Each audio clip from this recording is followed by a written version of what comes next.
You wanted the best. You've got the best podcast. The hottest podcast in the world. The Chris Voss Show, the preeminent podcast with guests so smart you may experience serious brain bleed. The CEOs, authors, thought leaders, visionaries, and motivators. Get ready. Strap yourself in. Keep your hands, arms, and legs inside the vehicle at all times, because you're about to go on a monster education roller coaster with your brain. Now, here's your host, Chris Voss. Hello, Chris Voss here from thechrisvossshow.com. Ladies and gentlemen, the Iron Lady sings, that makes it official. 16 years, 2,000 episodes. In August of 2024, we have been bringing you the Chris Voss Show, and we continue to bring you even more. We'll probably be 3,000 episodes by the end of next year, if not more. We're accelerating at a pace where we do so much more than we used to. Anyway, guys, for the first 10 years that we did. But anyway, guys, for further show your family, friends, and relatives, go to goodreads.com/Chris Voss, LinkedIn.com/Chris Voss, Chris Voss1 on the TikTokity, and all those crazy places you can find us on the internet. There's just crazy places out there, which is kind of weird because there's probably some crazy places we shouldn't claim. There's a lot of crazy on the internet, but that's another thing. Today we have a return of a guest that we just had, I believe, last month. INAM joins us. His book we covered called Whispers of the Flight, A Voyage to Cosmic Unity. We featured on the podcast, so make sure you go back and listen to that episode if you will. We'll be building some more on his amazing book, his amazing artwork, and his amazing coaching that he takes and does. So be sure to pick that up in his book wherever you can, wherever fine books are sold.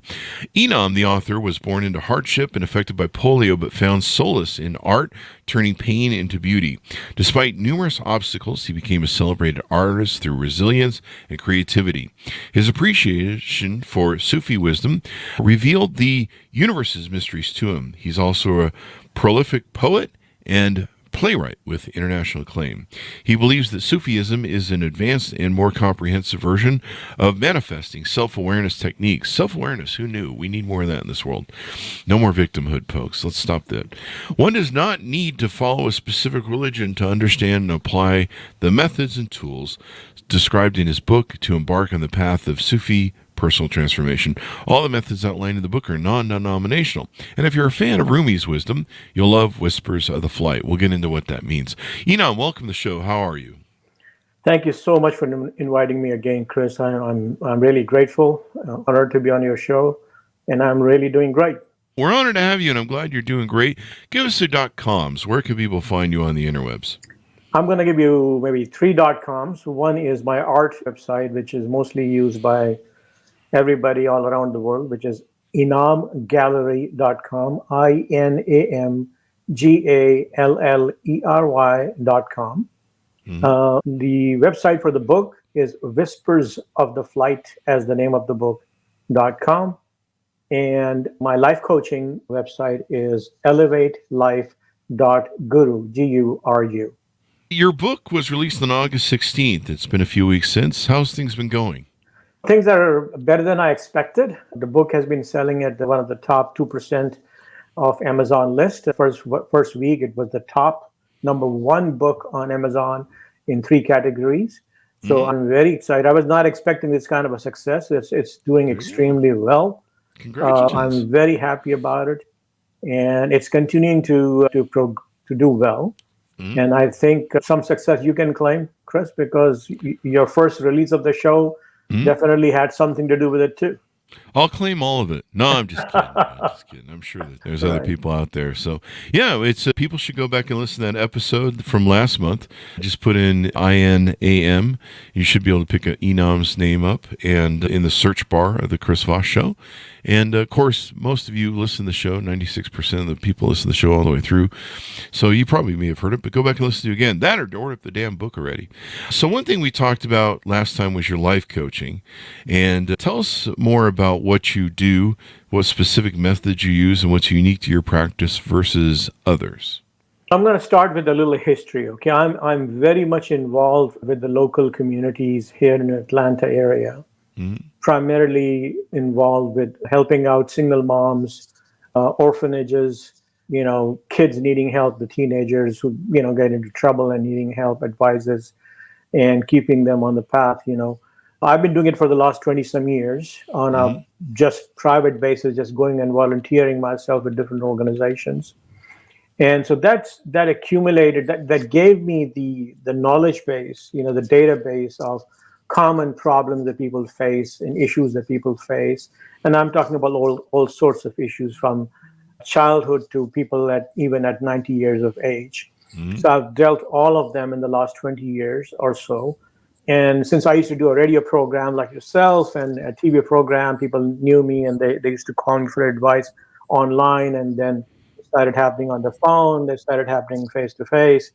So I gathered a lot of experience myself. Then I decided recently to, maybe I should go back and get certified as a life coach and do this professionally and offering my services to the people because of all the knowledge that I have gained. And my practices are a little traditional. I'm not a medical professional, so I don't get involved in any of the medical stuff. I'm not a certified therapist. I'm not a psychologist. I'm not a PhD in the field, so I don't get involved with that kind of a service. But what I do get involved is pure life coaching. And that involves common sense coaching to begin with, to give people the level of comfort that they open up with me and talk to me.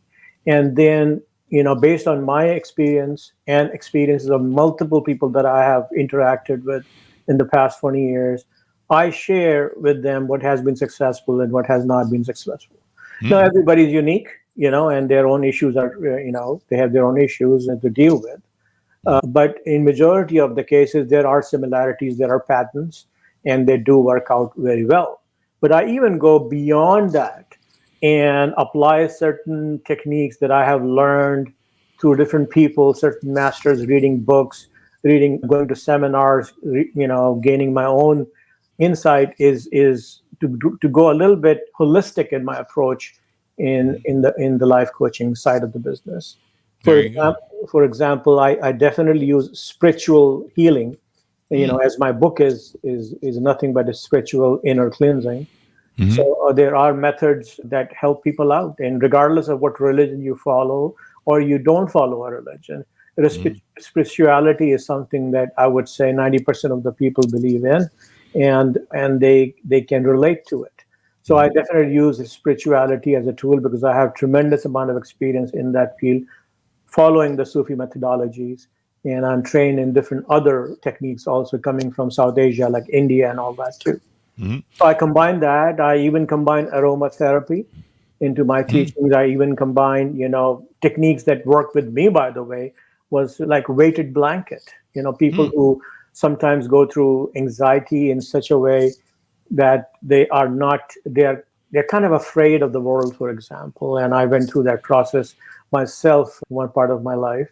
And the weighted blanket technique helped me tremendously. Wow. I've been a student of Jose Silva. I have been certified in Silva technique. I'm a true believer in his teachings.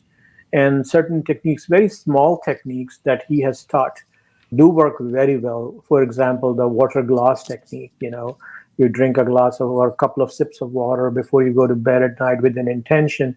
And in many cases, you'll be surprised at how easily those intentions become a reality in your life. Really? If you apply those techniques. So I apply, all those things. Of course, meditation, generic meditation helps. I always tell my clients that I'm not a medical profession, that exercise on a regular basis helps a whole lot. And that takes care of a lot of anxiety and a lot of other issues that people can't control, depression, and it helps out. So I always tell and exercise myself too as a result of that, because it helps me out. Even cross boundaries. And if I see a person having interest in art, so I suggest go take dancing lessons, and even dance at home alone, listen to the music alone. And that has helped tremendously to, many people. And of course, we do overall visualization techniques also. So these are all the different techniques that I utilize in my holistic life coaching experience, in addition to creating a foundation first, making sure that I understand to the best of my knowledge what the issue is on the table and how we can resolve these issues. And some of the techniques work in some cases and some techniques work in some other cases. Definitely good stuff there to make everything work. Now, your origin story, let's go to that and talk about how you grew up. I think what really struck me from our last interview was, how you discovered art that changed your life and has made your life, I think, great, and through adversity. So tell us a little bit about how you grew up and how you went down that journey. Absolutely, Chris. I was born in South Asia, in Pakistan. And before I became 1 year old, I was infected with polio. And of course, it affected heavily on my right leg. And when I was at the age of walking, like 2 years old, my right foot was 45 degrees angle, and my knee was about 15 degrees twisted. So I was able to walk, but with a lot of difficulty. And that's how I grew up. And when I turned 5 years old, of course, I was mentally all fine. So I had to go and get admitted to a normal average school.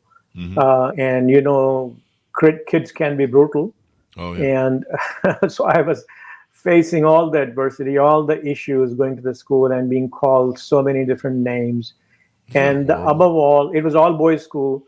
And above all, I was not able to play or take part in any of the sports activities because of my drawback. Yeah.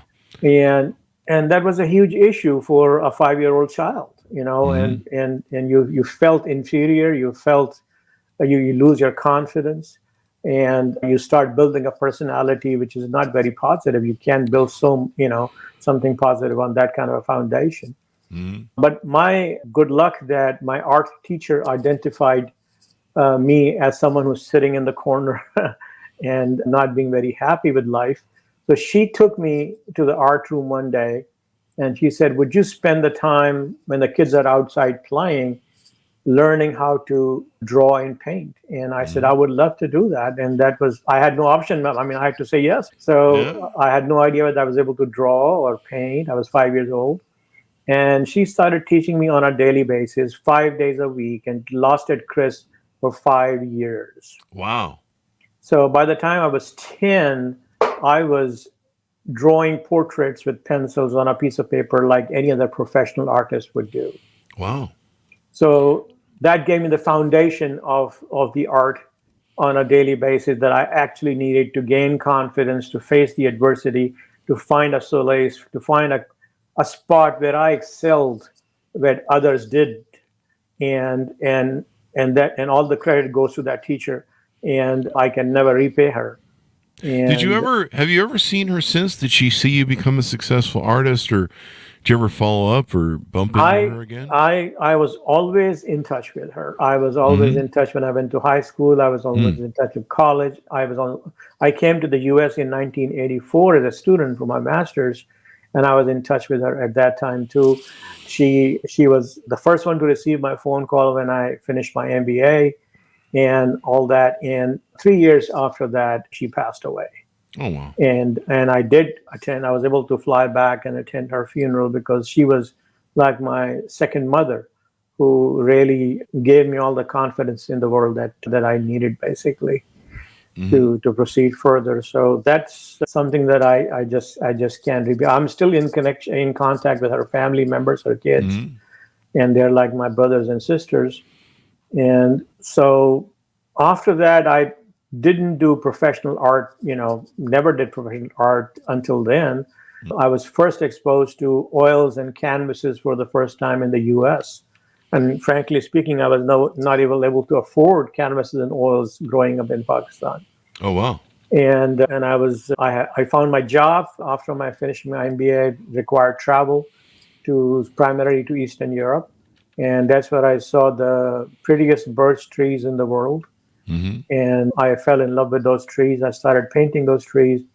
I started as a portrait artist. I did all sorts of art. I did seascapes, I did abstract work, I did landscape, I did everything.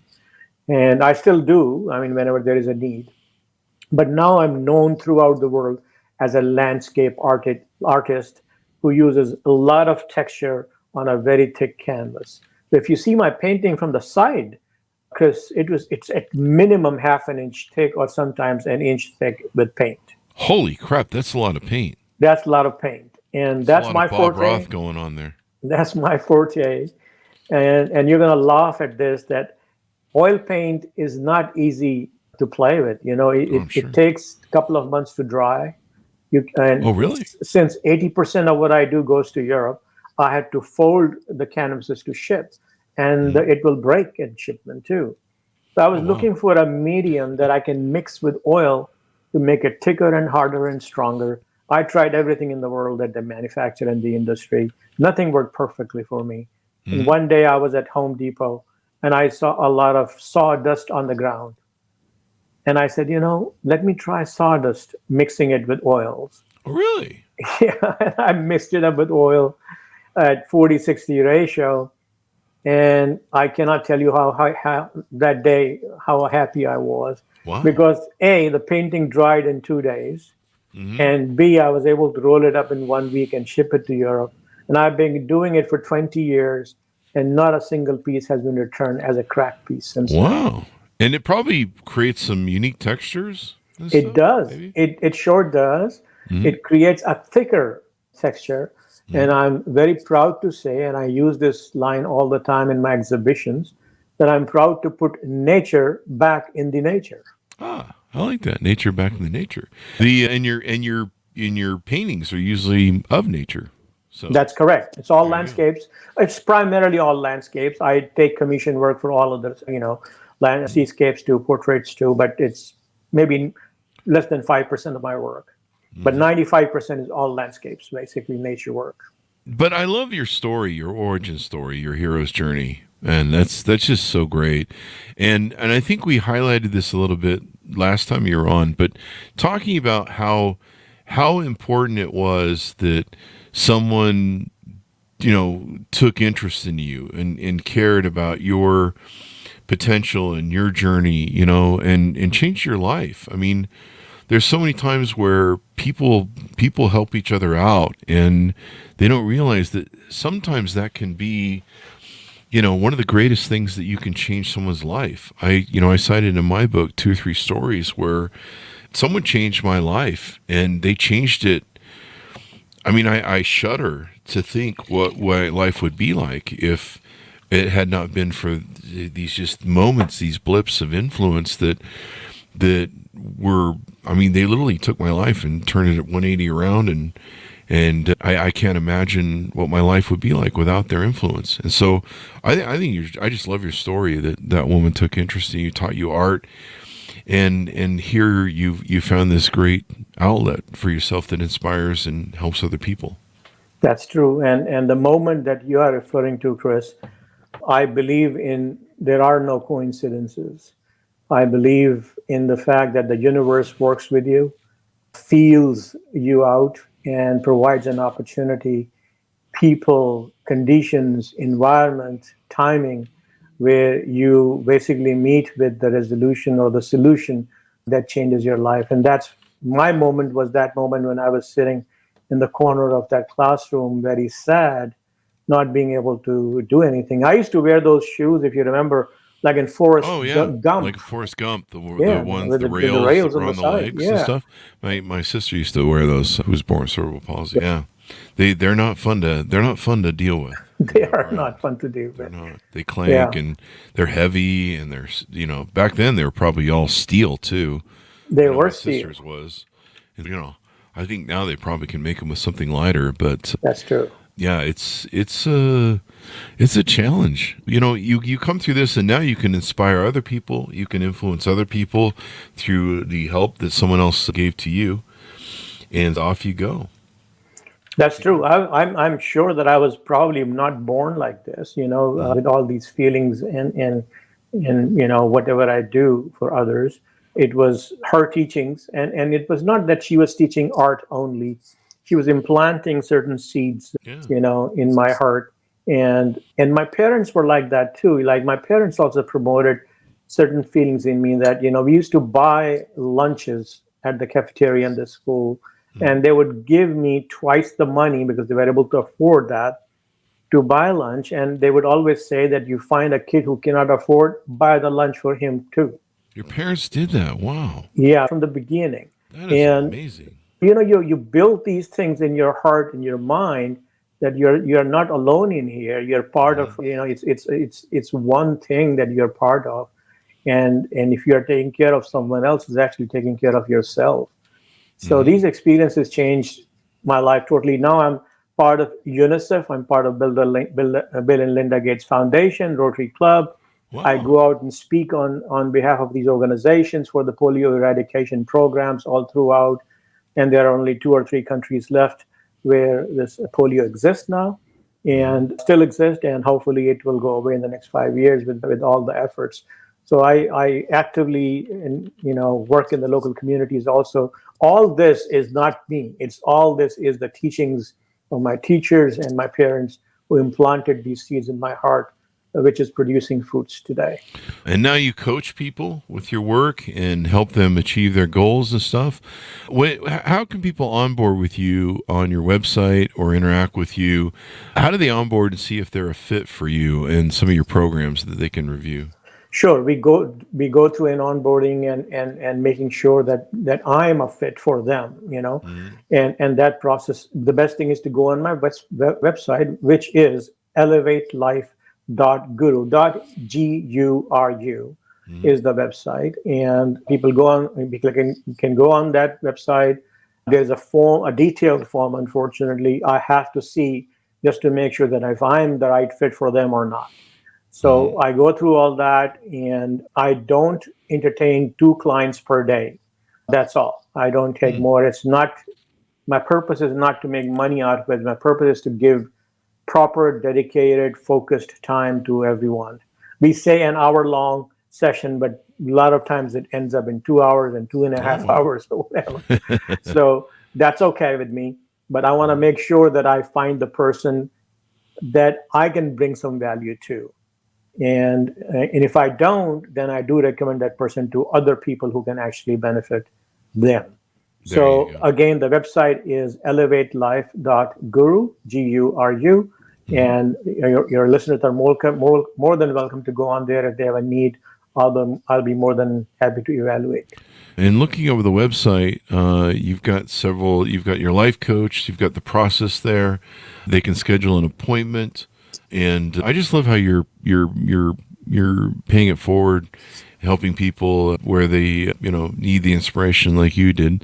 They can sign up for a free consultation, I guess, a 30-minute Zoom. Absolutely. There is a free consultation first, and that happens after I read the form, make sure they're a good fit, and then I call up and say, okay, let's have a free consultation first, because then they'll have to be happy with me too. There has to be a match of chemistry between me and them. And it's not from my side only, it has to be from their side also. Yeah. And if that happens, then that produces better results. Did you write the book to promote your life coaching business, or is it just kind of an add-on? No, absolutely not. I mean, it's a funny story also there is that I had because of polio, my whole structure of the body is it has a lot of issues. It's not only the age, Chris, it's a lot of mileage too. I had on that one. I had my left knee replaced, and unfortunately I developed what they call DVT, the blood clots in my arteries or veins in my left leg, and it was a very painful process for me for about 2 months. And I was kind of bedridden, and I read my books, books a lot, but I was looking for a good read, a good read, something different. And my youngest son, who is also a good reader or regular reader, brought me a very thick, heavy, but beautifully illustrated book because I like art. I'm an artist, for me to have a look at it. And it was an English translation of a Persian poem written 900 years ago by a Sufi philosopher known as Fariduddin Attar. Rumi actually spent some days with him learning a few things from him as a child when Rumi was only 10, 12 years old. And that original poem is 4,600 verses long. Oh, wow. Yeah, so this book, English translation, was a summary of that poem. When I read that book, I was completely blown away with the concepts, the theories behind the book. And I clearly saw a path for me and for others that if I follow the teachings in the book, then I can have a much happier and healthier life. So I started to learn more. and to study more because I don't speak Persian language. I don't understand. So I retained a professor of Persian language and learned from her for 6 months, understand all the details of it. And then I said, if I write another translation, it has been translated into 80 different languages. It's not going to hold any value and nobody's going to read. So I wanted to write a book that everybody can read, a novel with a story attached to it, bringing the story to America for the people like my own kids can read. So I ended up writing a simple novel, but inserting all the teachings of Attar as written in this poem into the novel.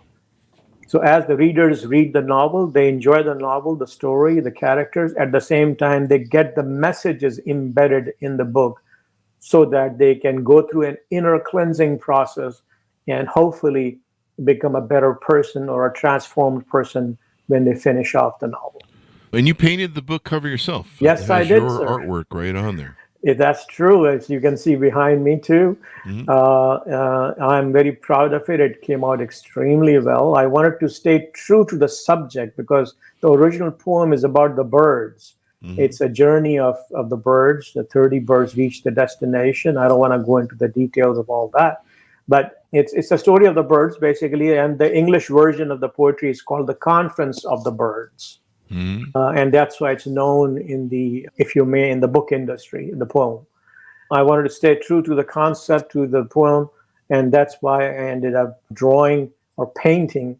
It's oil actually on canvas, the painting which I use as the cover. And I've received enormous amount of compliments of the book cover, because if you go back and read even the comments people have written on Amazon, after purchasing the book and reading the book, they have mentioned about the book, of course, but at the same time, they have mentioned that they have not seen a prettier book cover than this before. So I'm honored. It's a great story, a great lesson, et cetera, all that sort of good stuff.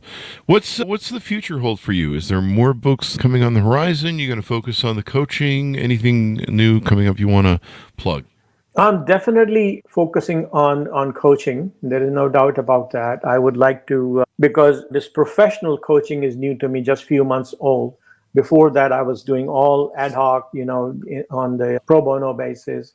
And I'm not charging a whole lot, even when I'm doing it professionally.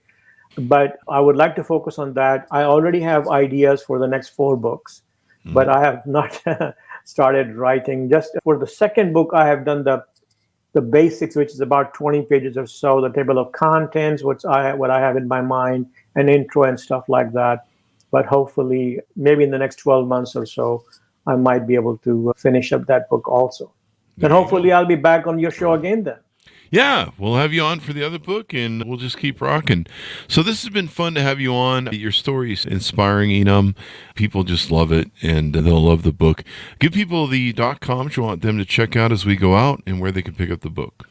Sure. I mean, the best thing is you can go on Amazon and just type in INAM, which is INAM.